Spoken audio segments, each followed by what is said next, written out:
في المغرب تعد شركات المناولة من أكبر مصادر معاناة العمال، فهي تستغلهم في ظروف أقرب إلى العبودية الحديثة. يعملون 12 ساعة يوميا مقابل أجور هزيلة دون حماية قانونية أو تغطية اجتماعية. تربح هذه الشركات مبالغ ضخمة على حساب تعابهم وكرامتهم، كل ذلك تحت أنظار الدولة التي تلتزم الصمت بدل أن تنصفهم أو تحمي حقوقهم.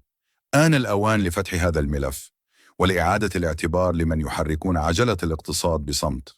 صادق مجلس نواب الشعب التونسي على مشروع قانون عدد 16 لسنة 2025 المتعلق بتنظيم عقود الشغل ومنع المناولة. 121 نائبا قالوا نعم، 4 امتنعوا ولم يعترض أحد. أول ما جاء في هذا القانون إلغاء نظام المناولة. لن يسمح بعد اليوم بتشغيل العمال في المهام الأساسية والدائمة عن طريق شركات وسيطة، سواء في القطاع العام أو الخاص. تجريم العقود غير القانونية. كل عقد أبرم مع وسيط خارج القانون يعتبر باطلاً ويعاقب عليه بغرامات وسجن، سواء للمؤسسة أو المستفيد.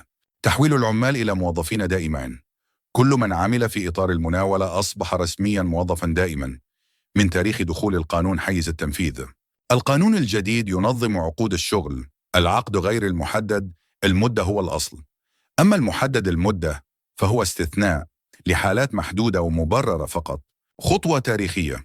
هذا القانون ينصف آلاف العمال ويضع حداً لعقود الاستغلال.